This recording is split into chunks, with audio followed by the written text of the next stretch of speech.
Bonjour, bienvenue sur le plateau de Batijournal TV. Nous allons nous intéresser pour cette 5e matinale de la construction bois à la sécurité incendie, à la réglementation incendie en façade et à la compatibilité évidemment de la construction bois avec la réglementation incendie. Mais peut-être qu'il y a besoin de revenir sur certains points. Avec nous, monsieur Dominique Girard. Bonjour, vous êtes chez Sto. Bonjour. Sto, rapidement. Sto, acteur historique sur le marché de l'isolation thermique par l'extérieur en France. Voilà, et vous êtes directeur technique de Sto France. Tout à fait. À côté de vous, monsieur Lemadec, vous venez de chez Rockwool.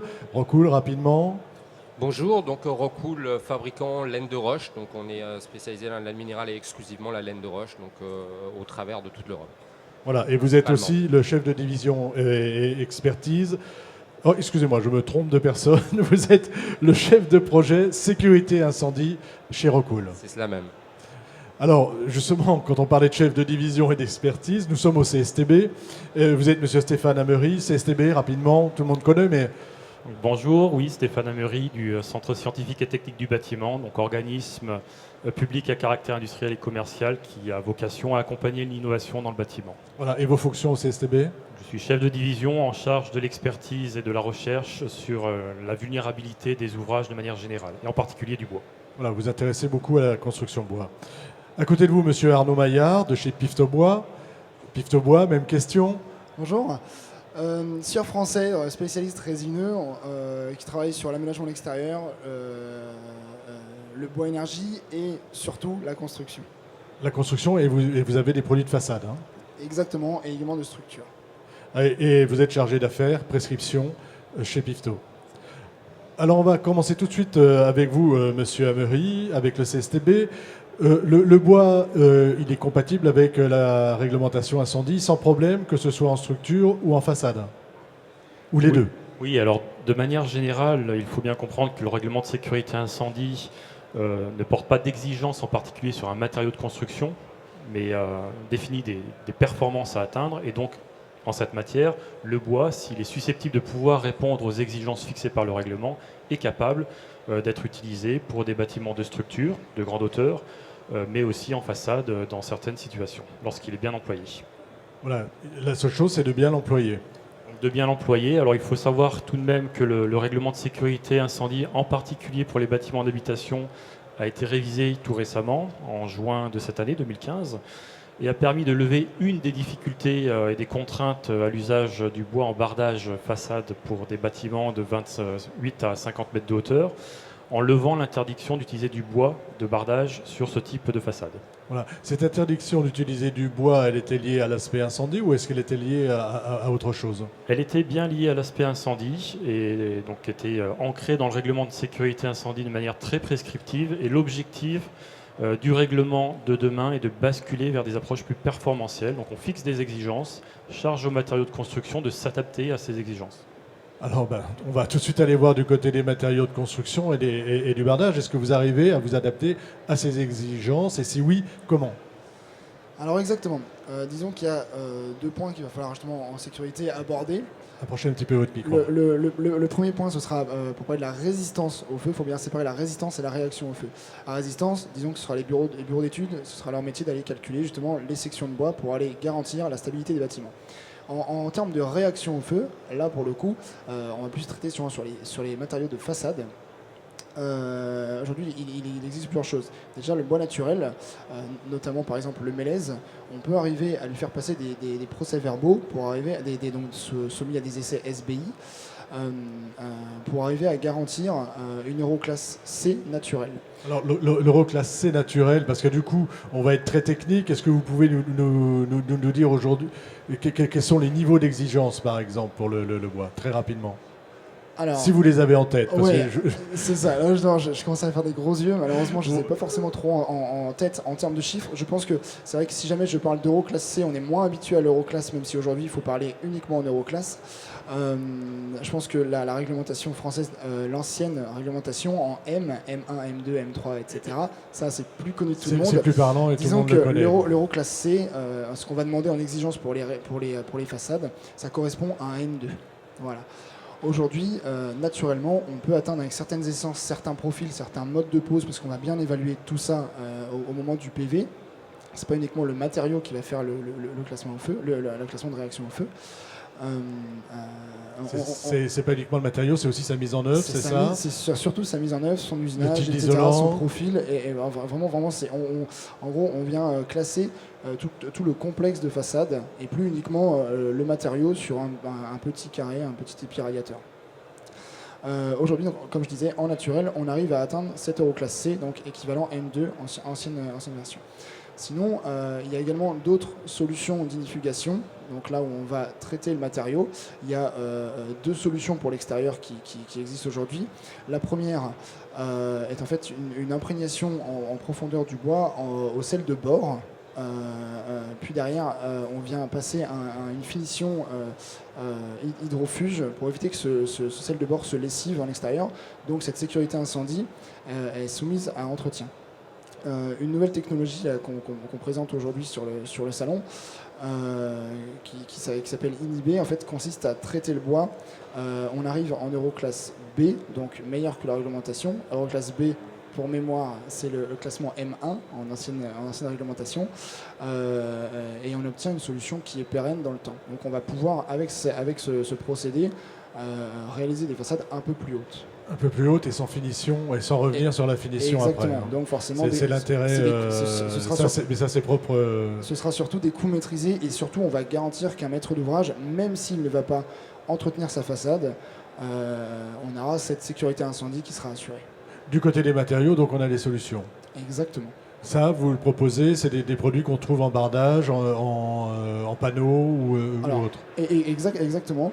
Aujourd'hui, pour parler de chez nous, toute notre gamme de bardage, on va pouvoir proposer n'importe quel profil, n'importe quel mode de pose en Euroclasse B sur n'importe quelle essence et même ce qui est aujourd'hui un peu dans la tendance, tout ce qui est bois thermo-chauffé, donc de THT. Et ces bois thermochauffés, eux, sont classés comment par rapport à la résistance au feu ? Aujourd'hui, le procédé de thermochauffage, on ne l'a pas forcément évalué, mais on considère que ça déclasse au feu, voilà, naturellement. Donc là, ce sera comme n'importe quel autre bardage inhibé. On arrivera à un Euroclasse B garanti avec une certaine épaisseur. Bon, forcément, il y a des contraintes, mais voilà, on arrivera à garantir cette Euroclasse B pérenne dans le temps. Alors, je vais donner la parole à Monsieur Lemadec. Vous êtes chef de projet sécurité incendie chez Rockwool, donc c'est votre quotidien. Et sur le bois et sur la façade bois, qu'est-ce qu'il y a à dire de particulier ? Est-ce qu'une façade bois, vous l'abordez d'une manière différente d'une façade qui serait traitée avec un autre matériau ? Ou est-ce que finalement c'est exactement la même chose ? Pas particulièrement, effectivement, parce que c'est une solution qu'on connaît. J'aurais tendance à dire que le feu, si jamais il doit se déclarer sur une construction bois, c'est un feu plutôt prévisible. J'aime bien utiliser ce terme-là parce qu'aujourd'hui, on a affaire à des matériaux où l'incendie n'est pas forcément prévisible. Et le bois, on sait comment ça se comporte. Voilà, on a parlé de résistance au feu, on a parlé de réaction au feu. Alors effectivement, le bois a une faiblesse au niveau de la réaction au feu, on le sait. Par contre, quand on parle de construction ossature bois, on sait pertinemment que la résistance au feu du bois est très bonne. Donc les bâtiments tiennent debout. Voilà. Chacun, j'aurais tendance à dire au niveau de la sécurité incendie, chacun ses avantages, chacun ses défauts. Alors, on parlait de structure, vous me parliez de structure un petit peu. Si on parle de façade, on va prendre par exemple avec vous, Monsieur Girard, l'aspect, non pas façade ventilée, mais façade sous enduit, et PSE sous enduit. Et est-ce que là, pareil, on aborde la construction bois lorsqu'on est sous une structure bois, est-ce qu'on aborde la mise en place de vos systèmes d'une manière différente de ce qu'on fait avec une maçonnerie? Sur un système constructif maçonné, vous voulez dire. Voilà, bien sûr, voilà. J'ai un voile béton, ou alors je parlais tout à l'heure de CLT, j'ai du CLT, et vous allez venir mettre un de vos systèmes. Oui, tout à fait. En fait, il faut savoir que pour Sto, historiquement, nous, ce marché de l'isolation thermique par l'extérieur sur système constructif bois, on l'a identifié déjà depuis une dizaine d'années, puisque ça fait 10 ans à peu près que nous avons un système déjà d'isolation thermique par l'extérieur sur support COB, qui a été développé par maintenant d'autres systèmes sur d'autres types de masses dissolantes. Donc, pour revenir à votre interrogation, Qu'est-ce qui fait est-ce qu'il y a une La différence, en différence- fait? C'est quoi la différence s'il y en a une? la différence, en fait, elle est liée pour nous pas trop à la partie réglementation incendie, puisque cette partie-là, nous, on se cale. Je reviens sur ce que disait M. Amery derrière. Les exigences sont données et il nous appartient après à nous, industriels, de présenter notamment au CSTB des systèmes sous avis technique, à valider sous avis technique, qui soient en conformité avec justement les réglementations incendie liées au système constructif bois. Donc on n'a pas, de ce point de vue-là, de limitations spécifiques, si ce n'est les réglementations qui sont données, les limitations qui sont données par la réglementation par elle-même. Donc à ce niveau-là, nous reprenons en fait, peut-être pour illustrer les choses plus simplement, nous réadaptons, nous reprenons les systèmes constructifs, enfin les systèmes d'isolation thermique par extérieur que nous avons pour les supports plus traditionnels, que nous repositionnons sur le bois. La différence, c'est que nous aurons dans certains cas des systèmes qui seront uniquement collés, dans d'autres cas des systèmes qui seront fixés mécaniquement uniquement. Et sur différents types d'isolants en plus. Mais pas d'approche différente, en fait, et surtout pas d'approche différente par rapport au feu. Par rapport au feu, nous, on va nous demander en fait des exigences en termes de classement de systèmes. Donc, on aura des systèmes qui vont être classés B, classés A, et c'est après, comme disait M. Amery, c'est la globalité de la paroi qui va être évaluée par la suite. Alors aujourd'hui, on a, alors je ne sais pas lequel des deux veut parler de ça, on va peut-être commencer par vous, Monsieur Lemadec, une campagne sur l'IT 249, une campagne d'essai. Donc déjà, je vais vous demander de me rappeler ce qu'est l'IT 249, pourquoi on a cette campagne d'essai, et est-ce que ça concerne l'ensemble des systèmes de façade ventilés, y compris le bois? Alors, il faut savoir qu'en termes d'historique sur la réglementation incendie, et plus particulièrement la façade, effectivement, dans les années 70, on a introduit ce qu'on appelle l'essai le pire, qui est introduit au niveau de l'IT 249 aujourd'hui. IT 249, c'est on jargonne un instruction petit technique, peu. pardon, instruction moi technique aussi, instruction 249, technique 249. qui est spécifique donc à la problématique de sécurité incendie sur les façades. Donc là-dedans, moi j'aurais tendance à parler d'annexe à la réglementation quand on parle d'IT 249, c'est-à-dire qu'on a une réglementation, que ce soit en habitation ou en ERP par exemple, qui introduit ce document. Donc ce document vient en appui du texte réglementaire pour apporter des solutions ou tenter d'apporter des solutions par rapport à cette problématique de sécurité incendie. Aujourd'hui, ce document, il ne s'intéresse qu'aux ERP, c'est ça?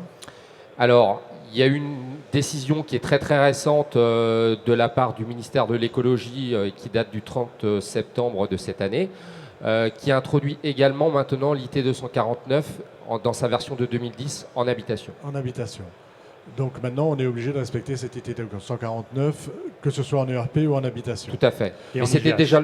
Pardon. Et en IGH. Et en IGH, évidemment, mais Et en peut-être que IGH. c'est encore différent. Mais c'était déjà le cas en fait avant cette décision, parce qu'il y avait quand même un IT de 82 qui existait et qui était utilisable bien évidemment pour les bâtiments d'habitation. Donc le problème qu'on avait effectivement, c'est qu'on devait jongler avec deux IT 249 en fonction de la réglementation sur laquelle on devait appliquer ce fameux IT. Rapidement, l'IT 249, qu'est-ce que ça impose dans le cadre d'une façade ventilée ou d'une façade sous enduit? Alors je sais que c'est très complexe, on ne va pas refaire l'histoire là, mais en gros, pour faire vite, quelles sont les implications techniques de cet IT 249? Je ne vais pas rentrer dans les détails des dispositions constructives qui sont proposées dans ce texte, donc qui, comme l'a indiqué Bruce Lemadec, est un texte qui définit les grands principes de mise en œuvre et de conception des différents systèmes de façade aujourd'hui. Donc on parle de façade à bardage ventilé, de système enduit sur isolant. On va y retrouver donc un certain nombre de conceptions types qui permettent de répondre aux exigences de non-propagation. Et en particulier pour les façades bois ventilées, on a un chapitre qui est dédié exclusivement à ce type de façade, qu'elles soient en CLT ou en ossature bois, et qui définit un certain nombre d'exigences et de prescriptions sur la bonne conception d'une façade bois vis-à-vis du risque propagation feu façade. Donc à titre d'exemple, on va demander aujourd'hui dans ce texte à intégrer entre les montants d'ossature des isolants non combustibles, donc classés A2, S2, D0, donc plutôt des laines minérales. On va demander un recoupement de la façade à chaque étage par une bavette métallique ou un déflecteur qui permet d'éviter l'effet cheminée au niveau du bardage ventilé. Et on a comme cela un certain nombre de dispositions constructives qui sont fixées, mais tout en restant sur des principes. Donc l'objectif ces dernières années, et c'est l'objectif lancé par le ministère de l'Intérieur et le ministère du Logement, c'est d'aller vers la rédaction de guides qui permettent de préciser ces principes constructifs et d'élaborer finalement des guides de disposition constructive sur chacune des technologies proposées dans l'IT 249 et en particulier sur les guides de façade bois où le CSTB œuvre depuis maintenant 3-4 ans avec l'Institut technologique FCBA en appui à la filière bois, donc avec des financements Codifab en particulier, mais aussi au ministère du Logement, à la diffusion d'un guide pour la description et apporter des précisions sur les modes constructifs. Ce guide, il est à paraître dans combien de temps? Donc ce guide, on est en train de le finaliser. Il devrait normalement être diffusé d'ici la fin de l'année, tout début 2016, sur nos différents médias. Donc on va certainement le diffuser sur le site Batipédia du CSTB. Il sera certainement diffusé sur le site internet du FCBA. Donc c'est un guide gratuit, mis à la disposition de tous. Et on va lui faire donner une reconnaissance par les autorités, par l'administration centrale, qui auront, s'ils acceptent le contenu de ce guide, la possibilité de le diffuser sur leur propre site internet. Alors, il y a une campagne d'essai en ce moment qui est réalisée. Je ne sais pas si vous voulez en parler, ou vous, chez Pifto, je ne sais pas si vous faites partie, si vous êtes parti dans les campagnes d'essai sur les produits, sur les bardages. Alors nous aujourd'hui, en effet, il y a maintenant quelques années, je crois que ça fait 2 ans exactement, on est parti sur les campagnes d'essai donc pour aller classer nos bois naturels. Donc on avait donc 2 solutions avec 2 profils différents pour un peu tous les usages, pour essayer de couvrir le maximum des usages. Et puis finalement, en architecture, aujourd'hui, ce qu'on va chercher, c'est toujours plus pointu, toujours autre chose, toujours. Donc c'est difficile de standardiser en fait. Exactement, c'est là que je voulais en venir. Et donc, il fallait plutôt réfléchir à la standardisation d'un traitement, vraiment d'une unifugation, pour arriver à convenir à tout type de projet. C'est vraiment l'idée. Donc, nos tests se sont orientés vers ça. On est encore en phase de développement pour aller travailler maintenant plus sur les profils, plus sur les épaisseurs de bois, etc. Mais travailler sur les teintes, puisqu'aujourd'hui, pareil, l'architecture veut des teintes, que ce soit du gris, du marron, voilà, des choses très, très, très classiques, ou plutôt colorées, justement. Donc, on est en train de réfléchir là-dessus. Ou même de travailler là sur l'inifugation du clair-voie, par exemple. Parce que le clair-voie, on sait très bien que c'est tendance. Aujourd'hui, naturellement, il est impossible d'arriver à garantir une Euroclass sur les profils en clair-voie. Nous, l'industrie du bois est en train de travailler justement pour arriver à fournir des produits qui puissent correspondre à la demande en face. Alors, oui. Oui, vous évoquiez les campagnes d'essai. Donc à savoir quand même que ce guide que je viens de mentionner s'appuie sur une campagne d'essai dite collégiale, c'est-à-dire qu'elle est financée par l'ensemble de la filière bois et a vocation à être rendue publique et à disposition de l'ensemble de la filière. Donc elle s'appuie sur une petite dizaine d'essais les pires, qui a été évoqué par Bruce Lebadec par avant. Donc on a réalisé sous les 3 dernières années, ainsi que des essais de résistance au feu, qui nous permettent de définir ces dispositions constructives et de jouer avec les matériaux. C'est-à-dire qu'on va jouer à la fois sur le système constructif structurel bois, avec différentes configurations d'écran thermique qui viennent protéger cette structure et différentes configurations de bardage allant d'un classement en réaction au feu Euroclass D jusqu'à des bardages incombustibles. Et on essaye de jouer sur l'ensemble du panel des possibles et à chaque fois proposer des dispositions constructives adaptées à ces différents matériaux et à l'agencement de ces matériaux les uns avec les autres. D'accord. Monsieur Lemadec, une façade bien conçue du point de vue sécurité incendie, ça ressemble à quoi ? Si on devait en faire une description et si on devait... vaste question, mais quels sont les grands principes à retenir de ce point de vue-là ? C'est pas simple comme question parce que, comme je le disais tout à l'heure, tout le monde, c'est évident, n'est pas au même niveau. On parle effectivement de matériaux non combustibles, de matériaux combustibles. Il faut savoir quand même qu'il y a, quand on regarde aujourd'hui l'instruction technique et la manière dont elle est construite, il y a des solutions aujourd'hui pour tout le monde, ou quasiment tout le monde.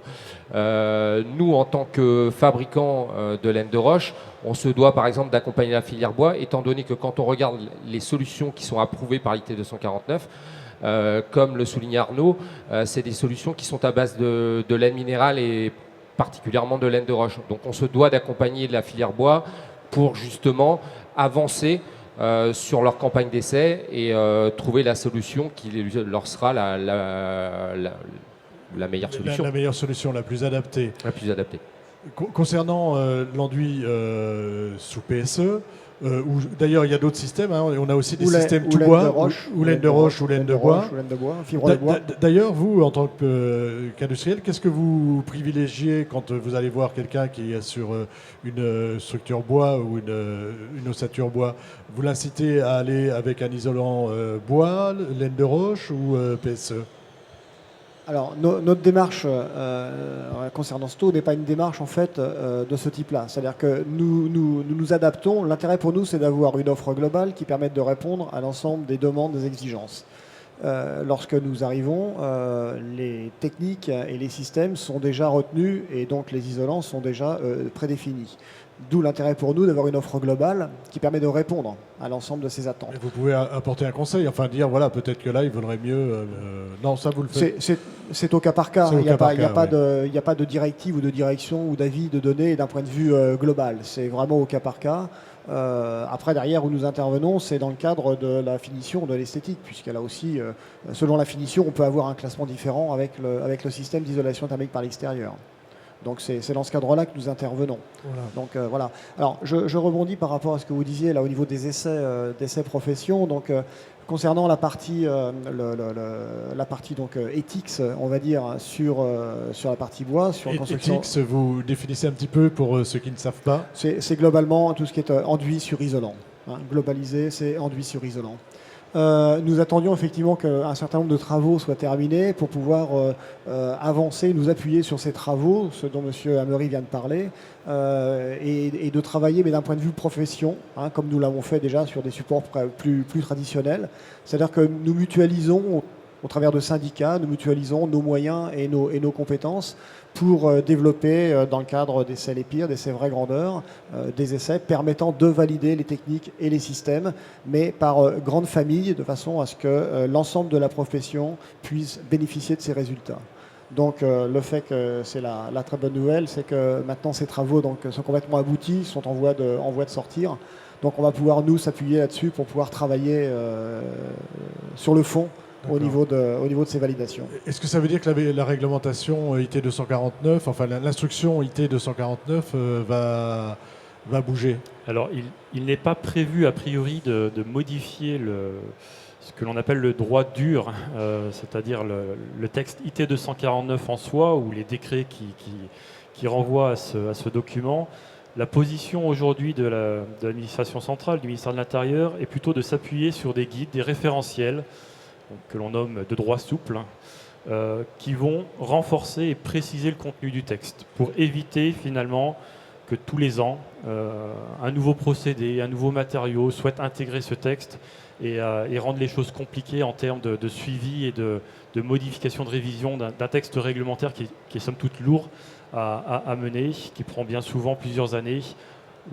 Le ministère de l'Intérieur a privilégié la voie des guides et des référentiels en l'appui d'un texte qui peuvent être révisés à tout moment. Et quand on parle du guide sur les façades bois, qui sortira en cette fin d'année, il a vocation à être complété les années prochaines avec de nouveaux systèmes, donc des éthiques sur ossature bois, pourquoi pas, des vêtures, des vêtages qui n'ont pas été aujourd'hui analysés dans le cadre de notre campagne d'essai. D'accord. Monsieur Lemadec, vous représentez des isolants qui ont de grande qualité du point de vue de la résistance incendie. Sans vouloir polémiquer, est-ce qu'on ne devrait pas de temps en temps, ou est-ce que c'est important, comment dire, pour ne pas créer la polémique, l'idée c'est de savoir si on ne devrait pas de temps en temps imposer des isolants incombustibles. Parce qu'on avait déjà eu une discussion un peu sur ce sujet. Je sais que ça fait débat. Est-ce que tout simplement ce ne serait pas plus simple de se dire c'est incombustible, on y va? Bien évidemment, ce serait notre souhait. Je demanderai à M. Sto après, évidemment, un peu la réponse, mais si vous voulez, vu de l'extérieur, et je ne veux vraiment pas privilégier un isolant par rapport à un autre, mais on se dit, bon, bah, finalement, puisqu'il y a des isolants qui ont des qualités de ce côté-là, utilisons-les pour leur qualité, et d'autres isolants qui ont d'autres qualités, utilisons-les pour autre chose. Ce que je disais, donc bien évidemment, ce serait notre souhait. Je pense que quand on regarde aujourd'hui la manière dont l'instruction est construite, on voit par exemple que pour la construction au Saturbois, on a privilégié les isolants minéraux, c'est-à-dire qu'en bardage ventilé, aujourd'hui, les solutions qui sont approuvées par l'IT, c'est des solutions qui sont à base d'isolants minéraux et principalement laine de roche, justement pour apporter à la fois une résistance au feu et aussi voilà, une incombustibilité associée effectivement au bois. Sur ce point particulier qui, je sais, fait débat, qu'est-ce que vous pouvez nous dire par rapport à un PSE, par exemple? De toute façon, ce n'est pas dans les habitudes, dans les façades ventilées, d'aller mettre du PSE. Quel que soit le matériau. Non, ça ne fait pas partie des habitudes. Ça ne fait pas partie des habitudes. Le PSE est vraiment lié à l'enduit. Oui, et plutôt, enfin à l'enduit. C'est-à-dire que tout type d'isolant est lié à l'enduit, si vous voulez. Oui, bien sûr. Voilà, c'est juste une question de destination. C'est une question de destination et une question de coût. Voilà. Alors, comme vous disiez, pour répondre à votre interrogation, comme vous disiez, effectivement, on peut de façon très simpliste se dire que on peut uniformiser et point à la ligne. C'était un petit peu, si on revient 2 ans en arrière, 3 ans en arrière, c'était un petit peu ce qui se disait à un moment donné au moment où les questions sont posées sur les systèmes d'éthique, sur support traditionnel, béton, maçonné. On a mené sur 2 ans une campagne d'essais donc professionnelle, donc avec des essais les pires, des essais vraie grandeur. On a réalisé 9 essais les pires. Ce qui permet de prendre de la compétence et également d'apporter des résultats. Et l'IT 249 exige en fait des performances, des niveaux de performance, d'obtenir des résultats. Tout à fait. Et on s'aperçoit qu'avec un isolant de type PSE, sous certaines conditions de mise en œuvre, c'est-à-dire avec des dispositions constructives qui peuvent être spécifiques mais très ponctuelles, on arrive à respecter tout à fait les exigences. Donc la partie bois, la question, comme je le disais tout à l'heure, la question va se poser de la même façon puisque nous envisageons d'un point de vue global professionnel donc de travailler dans ce cadre-là aussi. Je serais tenté de dire, pas d'a priori. Testons l'ensemble des masses isolantes existantes sur le marché à la date d'aujourd'hui et regardons les résultats. Je crois que de toute façon, c'est l'idée, c'est comme ça d'avancer. Voilà. Il y a la notion de coût qui est importante. Il faut quand même rappeler que globalement, tout globalisé, je ne parle pas là que de la partie marché bois, mais globalement, le PSE fait quand même à la date d'aujourd'hui encore plus de 80% de part de marché. Donc il y a une question économique aussi derrière. Donc regardons, posons les choses sur la table, plutôt sur le mur, puisque ce sera l'essai les pires. Donc posons les choses sur le mur, faisons un peu d'ingénierie au travers de tout ça, et puis on regardera par la suite ce que ça donne. Sachant qu'il y a vraiment 2 marchés distincts, celui de la façade ventilée et celui de la façade sous éthique. Oui, tout à fait, qui sont complémentaires, puisque de plus en plus les architectes souhaitent maintenant mixer pour rythmer un petit peu les façades. Donc et c'est dans ce cadre-là d'ailleurs que nous avons cette offre globale au niveau de STO. Monsieur Lemadec, et puis après Monsieur... Oui, je voulais rebondir sur l'aspect isolation sous enduit d'un côté et bardage de l'autre. Effectivement, c'est pas tout à fait la même approche en termes de sécurité incendie. Les professionnels du bardage savent pertinemment que l'introduction d'une lame d'air est un danger potentiel au risque de propagation. Donc ça, il faut l'intégrer et c'est pour ça qu'on a des solutions qui sont, on parlait de bavettes métalliques débordantes, ce genre de solutions.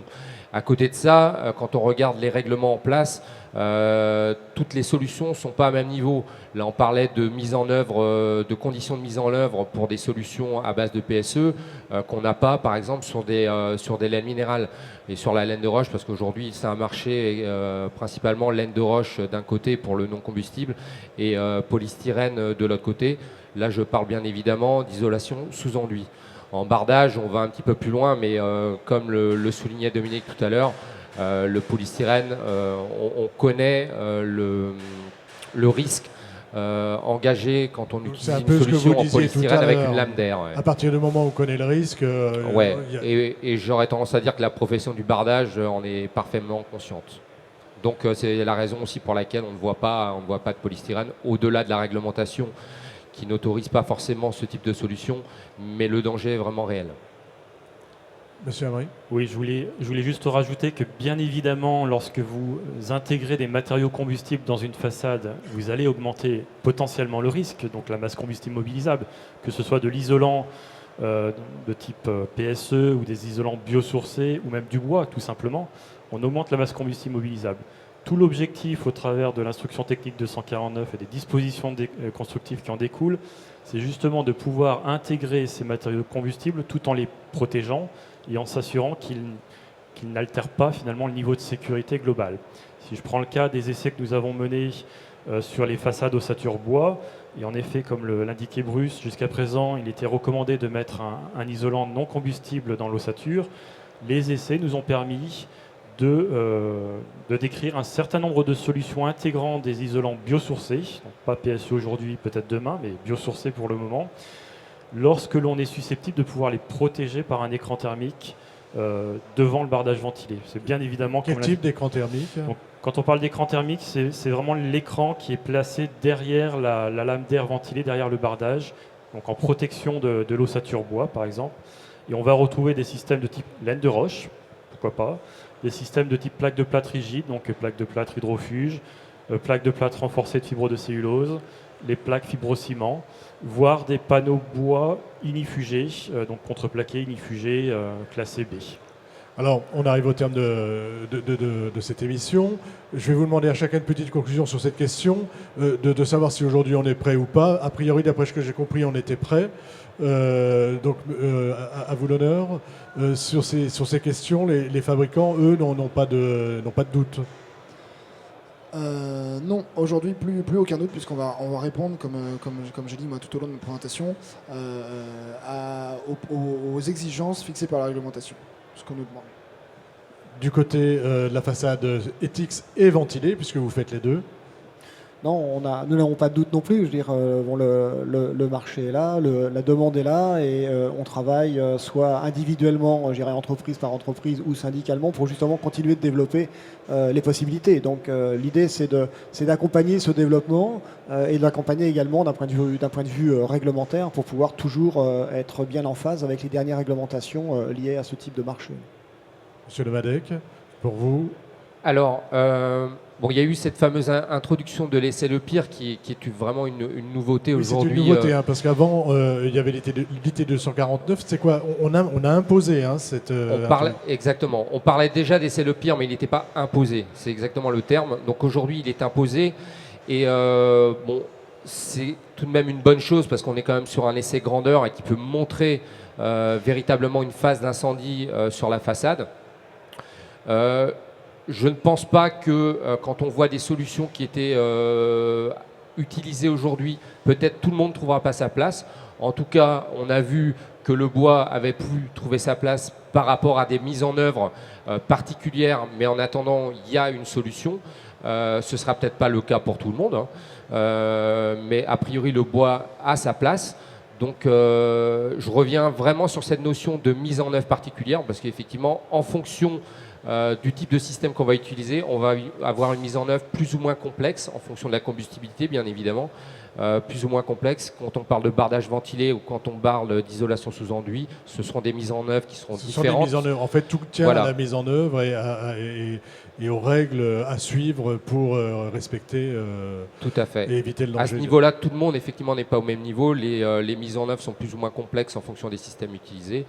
Il y a une réglementation qui est en place et parce qu'on a parlé tout à l'heure de masse combustible mobilisable qui va être favorable pour des masses combustibles mobilisables qui sont moindres, alors que sur des masses combustibles mobilisables qui seront supérieures, et je pense notamment à la réglementation habitation, on préconise un certain niveau de C+D, donc de distance entre étages. Oui, et là après ça devient assez complexe. Et là ça devient très complexe. Monsieur Amry, vous, en 15 secondes, une petite conclusion. À titre de conclusion, je serais tenté de dire que la filière bois a engagé une réelle dynamique qui va lui permettre demain de proposer des solutions adaptées à des bâtiments de grande hauteur, parce que l'objectif est bien là, quand on parle de propagation feu façade, oui, l'idée c'est ça, des bâtiments de grande hauteur. On n'est pas sur la maison individuelle. Tout à fait. Et je pense que la filière s'est engagée dans cette voie depuis 3-4 ans maintenant. Elle va continuer à engager ses efforts pour apporter tout un panel de solutions et de dispositions constructives. et la voie est prise et dans le bon sens, je pense. Merci beaucoup. On a un peu débordé, mais c'était très intéressant. Donc, merci pour nous avoir un peu remis en place les idées sur la réglementation incendie en façade avec le bois. Merci beaucoup.